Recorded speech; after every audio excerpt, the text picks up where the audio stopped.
Alright, in this video, let's review some of the most basic and fundamental concepts and tools in probability.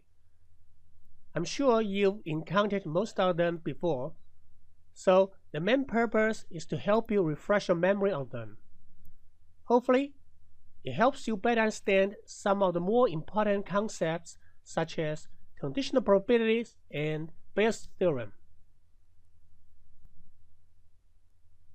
Let's start from the beginning by defining random experiments. Random experiment is a process that generates well-defined experimental outcomes. On any single repetition or trial, the outcome that occurs is determined completely by chance. The sample space for a random experiment is the set of all possible experimental outcomes. A simple example of random experiment is flipping a coin. The resulting sample space of this experiment is head and tail. In many cases, it is necessary to identify and count the number of experimental outcomes. The number of experimental outcomes is also sometimes referred to as the size of the sample space. Of course, not all random experiments have countable number of outcomes. For example, if the experiment is to measure the weight of a group of 4-year-olds, then the experiment outcomes will be how many pounds or ounces. That is not countable. Let's not worry about it right now and focus on the countable cases for the time being. In discussing counting rules, we begin with modification rule for multi-step experiment. If an experiment consists of a sequence of k steps, then this is a multi-step experiment. Here, k can be any positive integer. Suppose there are n1 possible outcomes in step 1, n2 possible outcomes in step 2, and so on, and there are nk possible outcomes in step k. Then, the total number of experimental outcomes of this multi-step experiment is n1 times n2 times all the way to nk. Sampling methods deal with the question that how many distinguishable samples of size k can be chosen from a population of size n. Depending on whether this is ordered sampling and with or without replacement, generally there are 4 scenarios. Hopefully, you know most of them. The easiest one is ordered sampling with replacement, in which the number of experimental outcomes is n to the power of k. Ordered sampling without replacement is nothing but permutation, in which the number of experimental outcomes is n factorial divided by n minus k factorial. For unordered sampling with replacement, probably the trickiest one of these 4 sampling methods, the number of experimental outcomes is n plus k minus 1 choose k minus 1. In the end, unordered sampling without replacement is simply combination. It has n choose k number of experiment outcomes. We will see a few examples on the next slide. Suppose you are taking a multiple choice quiz that has 5 questions. Each question has 4 choices A through D, and there's only 1 correct answer per question. If you select one of these 4 choices for each question and leave nothing blank, in how many ways can you answer these 5 questions? This is an example of ordered sampling with replacement. The answer is obvious, 4 to the power of 5. Next, let's take a look at a few examples of ordered sampling without replacement, or permutation. The first question is the easiest. In how many ways can the letters of the word Python be arranged? Since all the 6 letters in the word Python are unique, the answer is just 6 factorial. The second question is trickier. In how many ways can the letters of the word data be arranged? Here, letter A appears twice. This is actually called distinguishable permutation. The answer is 4 factorial divided by the product of 2 factorial, 1 factorial, and 1 factorial. So it would be 12. The key is to understand why 2 factorial is in the denominator. It is because letter A appears twice and we cannot distinguish between those two A's.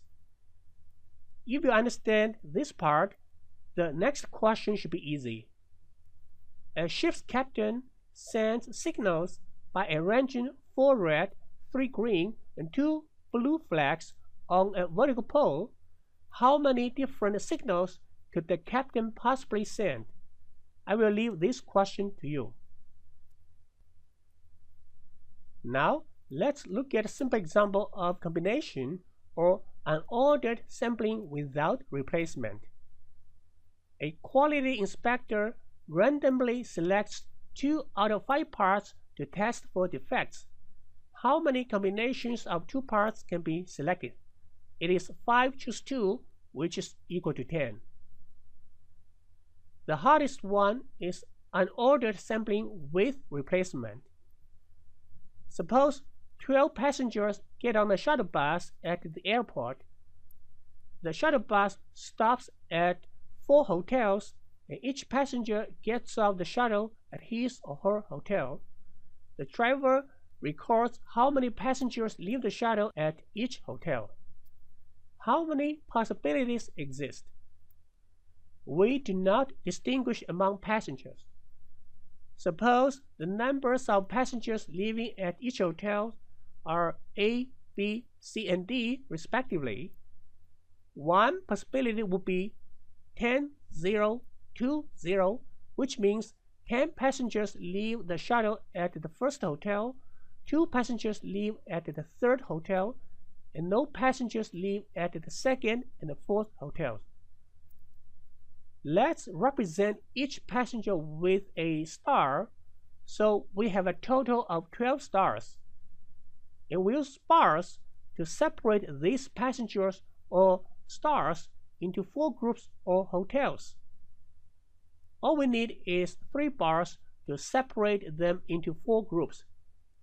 We then lay all these 12 stars and 3 bars straight in one line. How many possible ways to arrange them? The answer to this question will be the same as the answer to the original question. It is 15 choose 12 or 15 choose 3. If you recall our formula from previous discussion, m plus k minus 1 choose k minus 1. In our example, n is 12, k is 4, so the answer is 15 choose 3. Another way to think about it is like this. A plus B plus C plus D equals 12, with A, B, C, and D being non-negative integer. How many possible answers do we have? Not surprisingly, the method used to answer this kind of questions is called stars and bars combinatorics. Combination is probably more widely used, so let's say a few more things about it. One obvious property of combination is that n choose k is equal to n choose m minus k. Binomial coefficient in binomial formula, as you see over here, is a direct application of combination. The coefficient of x to the power of k is given by n choose k. In the next chapter, when we discuss binomial distribution, we will see something very similar. Pascal's rule describes the recursion relation in combination. Specifically, it says that n choose k is equal to n minus 1 choose k plus n minus 1 choose k minus 1. It is actually rather easy to prove. We can rewrite 1 plus x to the power of n into 2 terms. The first term is 1 plus x to the power of n minus 1. The other is x times 1 plus x to the power of n minus 1. So, to find the coefficient of x to the power of k, we first consider choosing k x's out of n minus 1 of them from the first term, then choose k minus 1 axis from the n minus 1 axis in the second term. There are a few different ways of assigning probabilities. Classic method is used for experiments with equally likely outcomes. Suppose there are n possible experimental outcomes, then a probability of n over 1 is assigned to each outcome. A similar method is relative frequency, which we've already talked about in Chapter 2. Sometimes we may have no choice but to assign probabilities based on our judgment. This is called subjective method. We use it when there is little to none relevant data or information available. Some basic requirements for assigning probabilities are: first, probability of any experimental outcome must be between 0 and 1, and second, the sum of the probabilities of all experimental outcomes must be equal to 1. Now, let's introduce an important concept in probability: event. Event is a collection of sample points or experimental outcomes from the sample space. Naturally, the probability of an event is the sum of the probabilities of the experimental outcomes in the event. Complement of an event, say event A, is another event that consists of all sample points that are not in event A.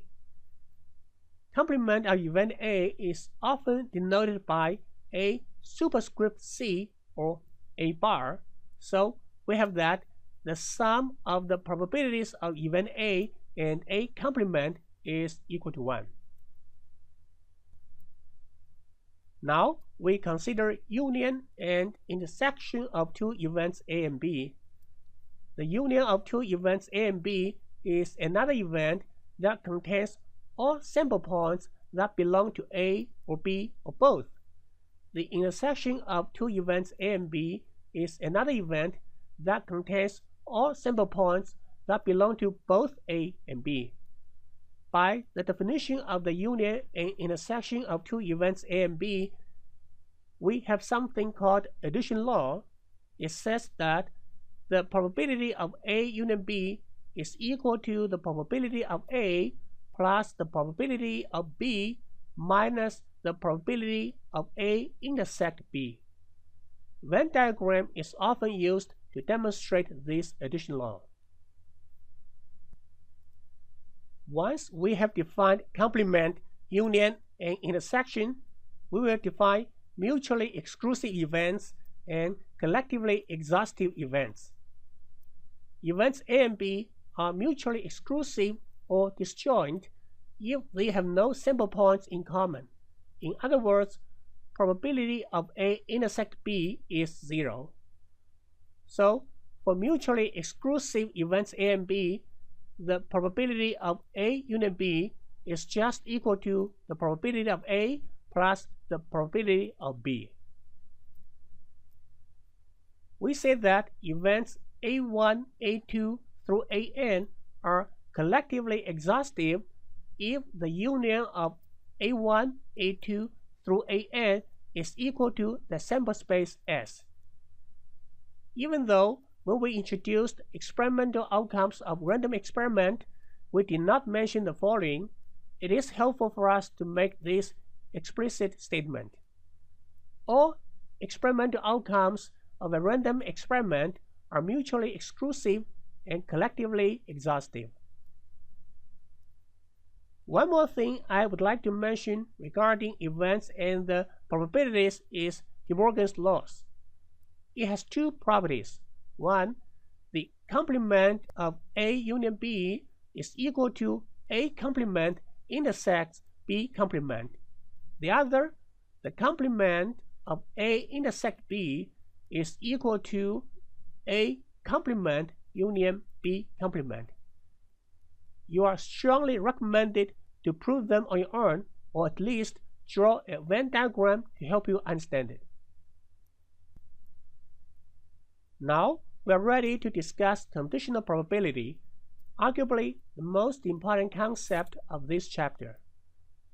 The conditional probability of A given B is written like this: P of A vertical bar, B. The event that follows the vertical bar, in our case event B, is the conditional event. So probability of A given B means that if event B occurs, what is the probability that event A occurs? The definition of probability of A given B is the probability of A intersect B divided by the probability of B. Alternatively, probability of B given A is equal to the probability of A intersect B divided by the probability of A.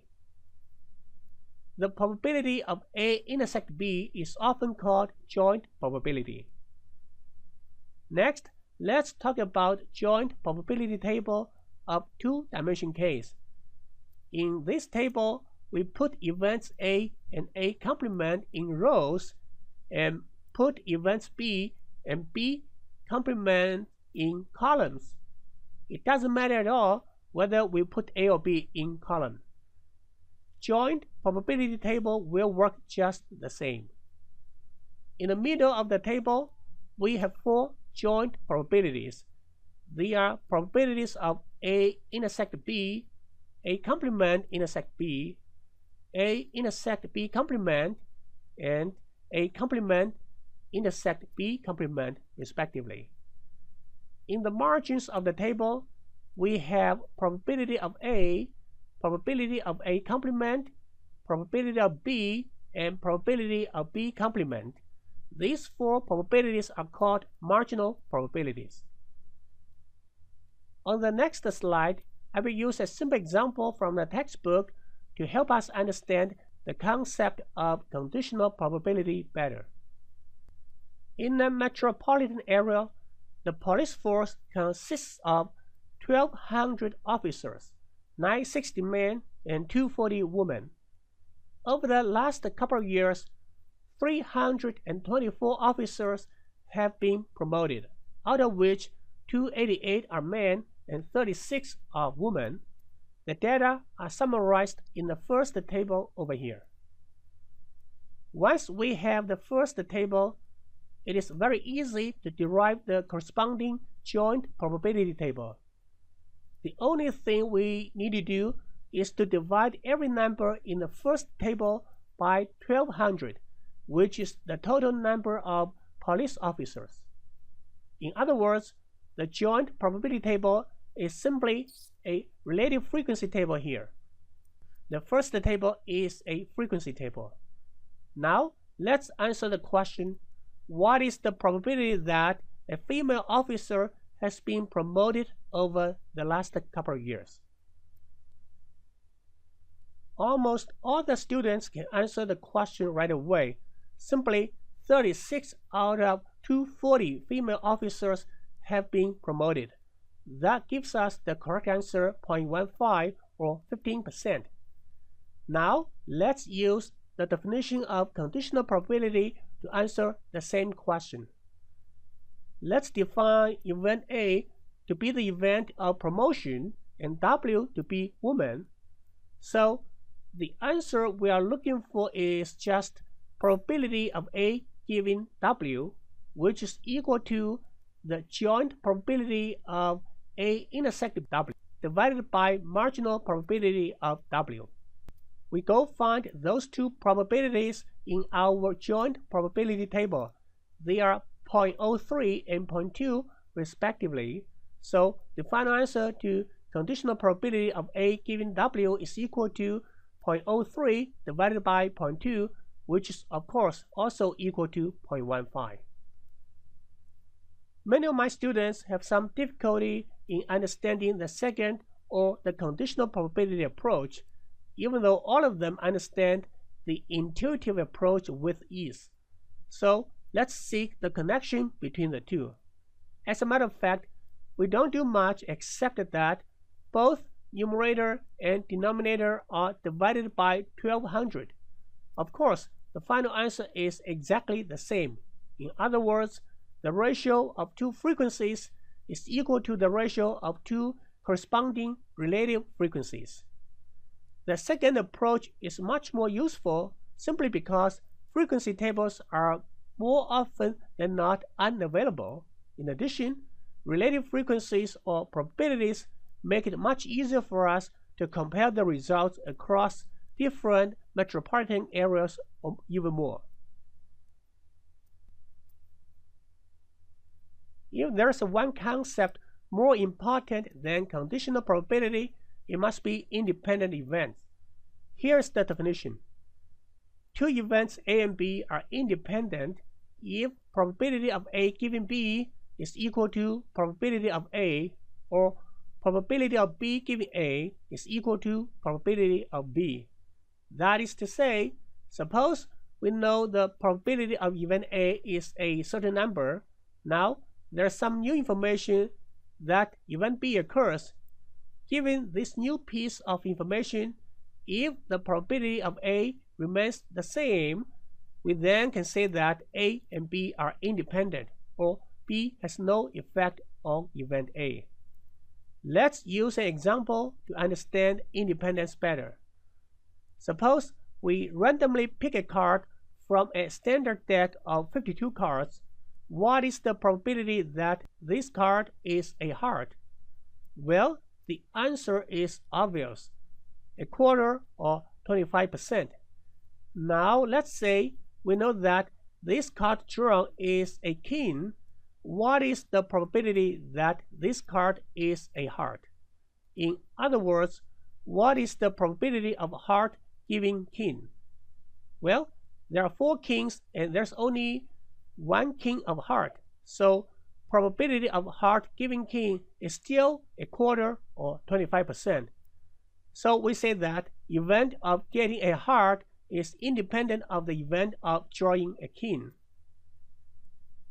Multiplication law of probability is, in some sense, a different way of writing the definition of conditional probability. It's just that the focus now is the joint probability.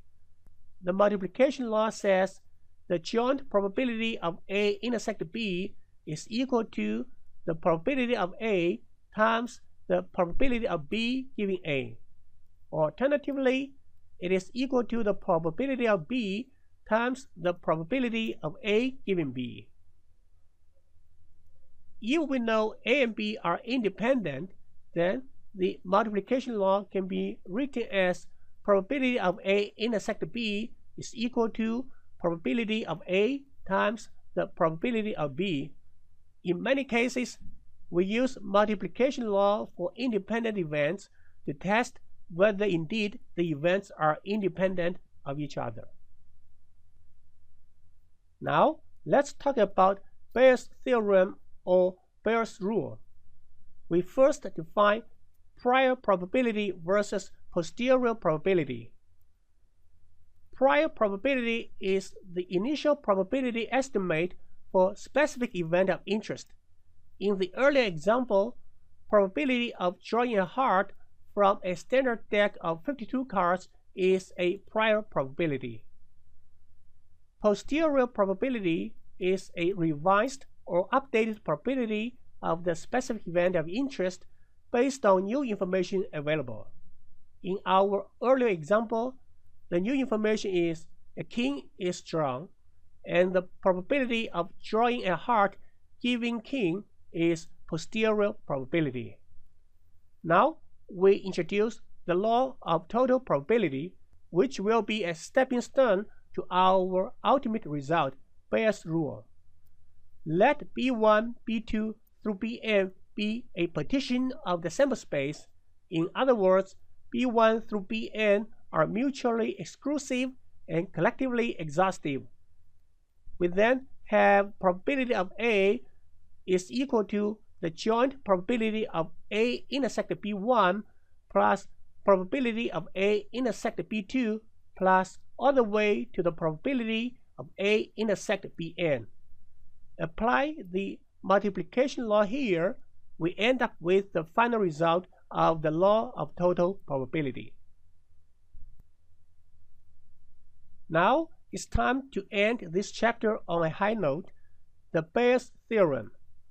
Once again, suppose events B1 through Bn is a partition. The probability of Bi given A is equal to probability of A intersect Bi divided by the probability of A. By applying multiplication law of probability, we rewrite the numerator as probability of A given Bi times the probability of Bi. We apply the law of total probability to the denominator. We end up with the formula for Bayes' theorem. When we are dealing with two-event case, we have this much shorter version of Bayes' theorem. In the next video, I will go through an example in great detail